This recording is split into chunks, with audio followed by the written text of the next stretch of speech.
Hello, happiness abounder, and welcome back.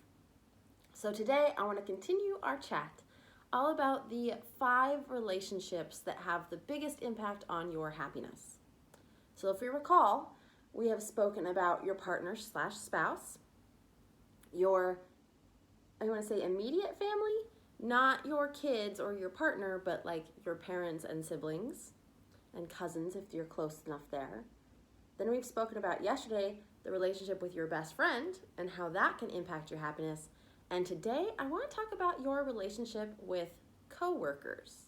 Now, if you are currently not working or you are, let's say, a stay-at-home mom, this episode is still for you, and here's why.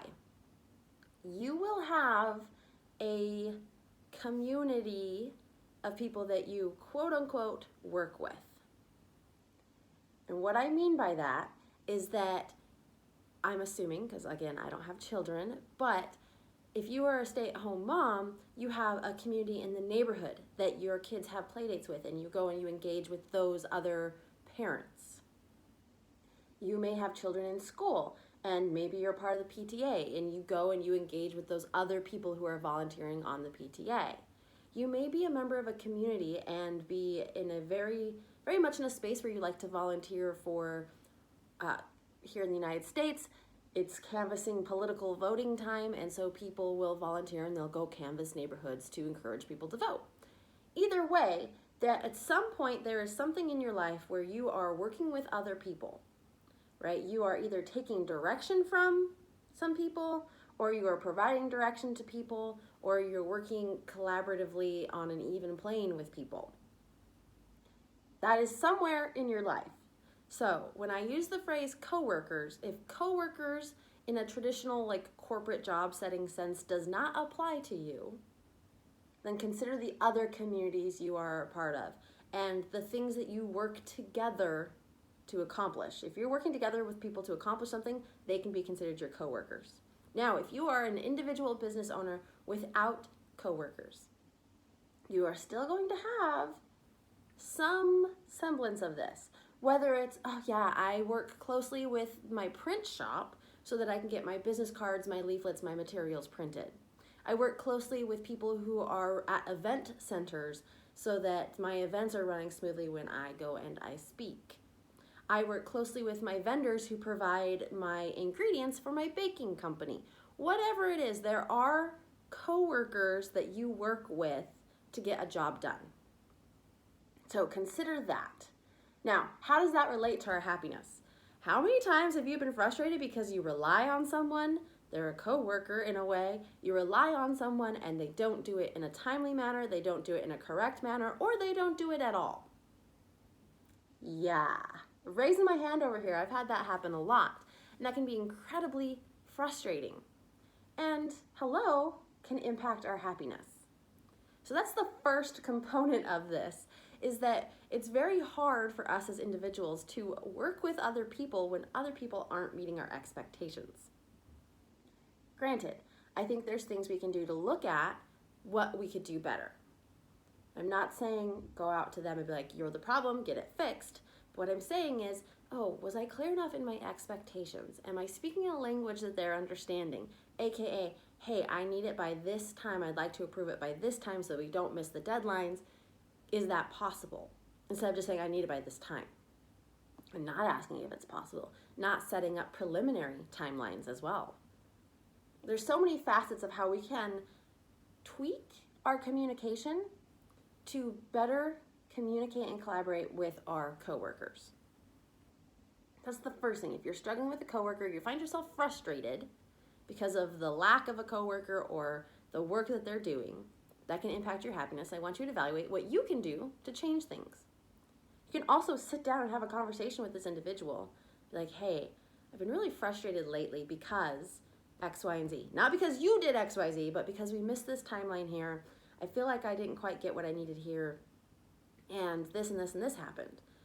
Can we work through this? Can we squash this beef? I don't want to feel frustrated with you. I know you don't want to feel frustrated with me, and you probably are. So let's have this communication. Let's talk. You can always do that too. So communication is a core component of improving your happiness in your relationships with your coworkers. The other piece of this, and this is where I think it's really important. Obviously, communication is important, but this one is one that I don't ever regularly think of, but I think is a big deal. Balance. You have to have a strong relationship with your coworkers, with your team, if you want to have balance between your work and your personal lives.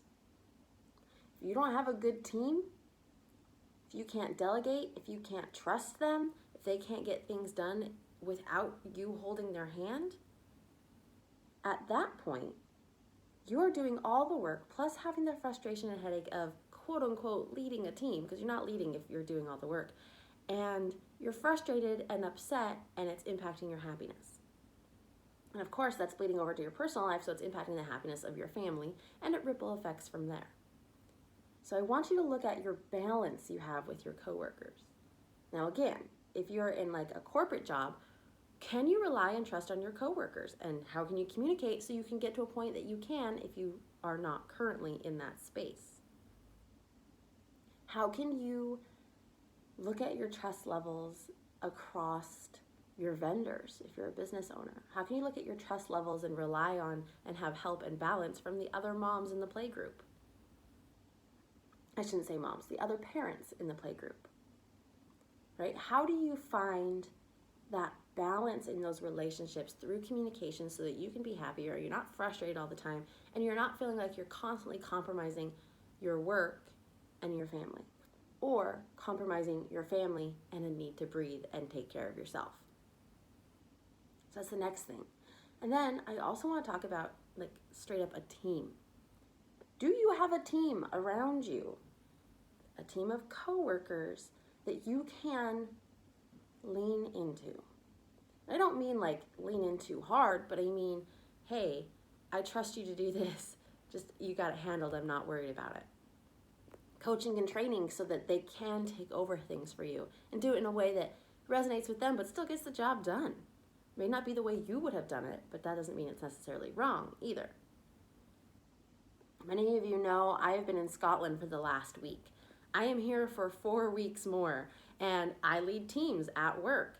And so it's been really interesting because I have unknowingly set my team leads up to run the team without me. And I say unknowingly because I wasn't planning on coming to Scotland until about a month and a half ago. But here it is. I get to be in Scotland and focus on the work I'm doing here, where my team leads are focusing on the work that they're doing back home. And I'm not stressed. My happiness levels aren't impacted because I have helped create, with my team leads, a solid team that allows us to have balance, that allows us to be happier and express and communicate so that we can have solutions when we become frustrated. Now, I can't speak on behalf of my team leads. I'm hoping they feel the same way. I'm kind of sure they do, but it's the point is that when you have a team of people that you can trust, that you have set up for success, then you can have that balance between your work life and your personal life. And anytime that you feel slightly out of balance, you can have the tools through communication to fix that. Now again, this counts across everything. But we don't like to communicate in team situations, in leader situations. We either feel like we're on the same plane, so the leader has to figure it out, or we want to complain to the people who are on the same plane and not come up with solutions. But the truth of it is that teams are all on the same plane, and they all have, each person has individual talents and skills that they bring to the table, that they are experts in.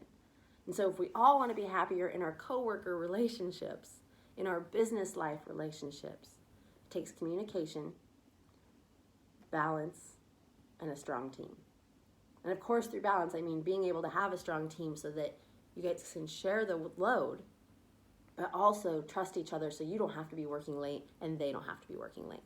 So I'm going to leave you with that today. Tune in tomorrow for our last relationship that impacts your happiness. I hope you liked this episode. If you did, please let me know. HappinessAbound.com, Happiness Abound blog on Facebook, and Happiness_Abound on Instagram.